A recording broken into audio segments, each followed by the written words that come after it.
തോറ്റു തുന്നം പാടി ബിഗ് ബോസിലിരിക്കുന്ന സമയത്താണ് പഴയ മത്സരാർത്ഥികൾ കയറി വരുന്നത്. പഴയ മത്സരാർത്ഥികൾ വന്ന് പഴയ ഗ്രഡ്ജ് വെച്ച് അനുമോളെ ആക്രമിച്ചു. അവരെ വിചാരം അനുമോളെ ആക്രമിച്ച അനുമോൾ അങ്ങോട്ട് തോറ്റു പോകുന്ന ആ സമയത്ത് അനീഷാണ് വിജയിയായിട്ട് നിൽക്കുന്നത്.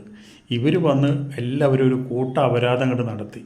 തിക്കും തിരക്കും തെറിയും തന്തയ്ക്ക് വിളിയും അനുമോളെ അങ്ങോട്ട് ഒറ്റപ്പെടുത്തി.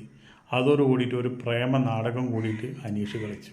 ഇതോട് കൂടിയിട്ട് എന്തായി, അനുമോൾക്ക് കപ്പ് ഉറപ്പിച്ചു. അതിൻ്റെ ഉള്ളിലുള്ള മത്സരാർത്ഥികൾ തന്നെയാണ് അനുമോൾക്ക് കപ്പ് എടുക്കാൻ സഹായിച്ചത്.